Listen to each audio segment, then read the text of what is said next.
Olá, tudo bem? O tema de hoje é maravilhoso. Vamos falar sobre Jesus e o grande conflito.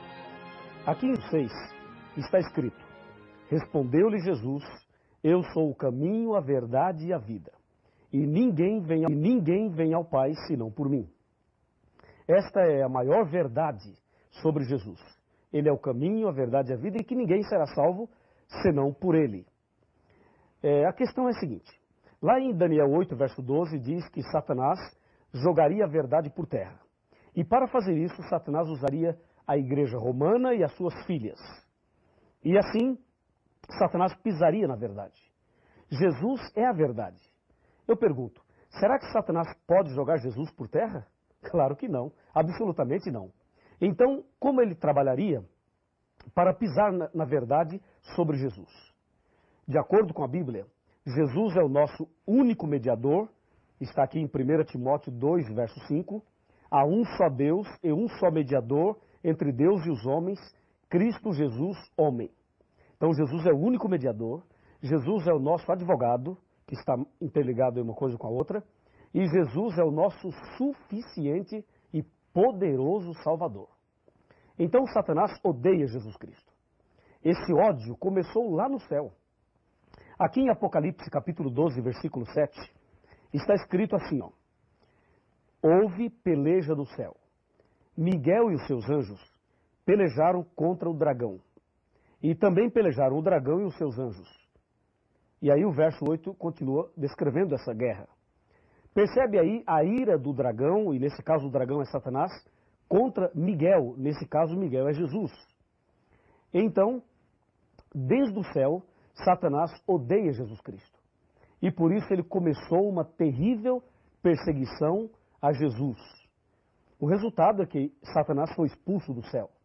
E aqui na terra, Satanás continuou esta perseguição a Jesus. Quando Maria ficou grávida e Jesus então estava para nascer aqui nessa terra, para nos salvar do pecado, Satanás fez de tudo para conturbar o nascimento de Jesus. Inclusive, na época, algumas mulheres tinham casos com alguns sacerdotes e depois os sacerdotes diziam a elas, diga que a sua gravidez é obra do Espírito Santo, porque eu sou um sacerdote e você teve um caso comigo. Então, se você está grávida, é obra do Espírito Santo.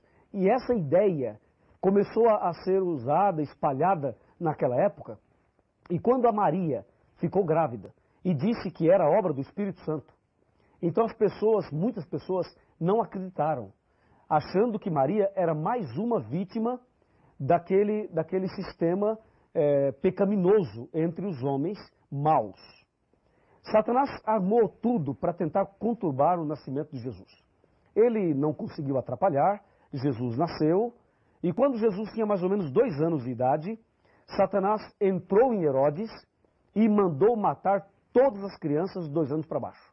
A intenção era matar Jesus. Mas Deus protegeu Jesus e Jesus foi levado para o Egito. E ali ele foi protegido. Mais uma vez, Satanás perdeu a batalha.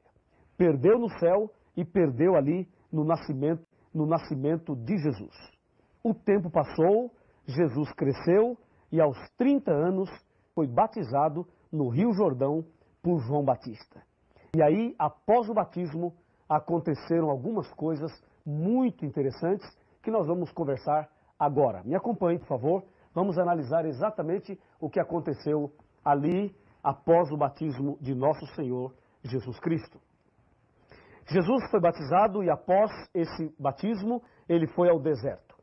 E diz a Bíblia em São Mateus capítulo 4, que ele foi levado pelo Espírito ao deserto. E lá no deserto ele ficou em jejum 40 dias e 40 noites, depois teve fome. E aí apareceu o tentador e disse, se tu és filho de Deus, transforma as pedras em pães. E aí Jesus respondeu dizendo, está escrito, nem só de pão viverá o homem, mas de toda palavra que sai da boca de Deus. E aí vem a segunda tentação, lança-te daqui abaixo, e aí vem a terceira tentação, e a terceira é que eu gostaria de destacar com você. Por favor, me acompanhe aqui em São Mateus capítulo 4. São Mateus capítulo 4, versículo 8. Aqui está a terceira tentação. Versículo 8. Então levou ainda o diabo ao monte muito alto, mostrou-lhe todos os reinos do mundo e a glória deles. E lhe disse: tudo isso te darei, se prostrado me adorares. Olha que absurdo. Satanás pediu a Jesus que o adorasse e disse: eu te dou todos os reinos do mundo e a glória deles. E aí diz o versículo 11, ou melhor, o versículo 10, Mateus 4, verso 10.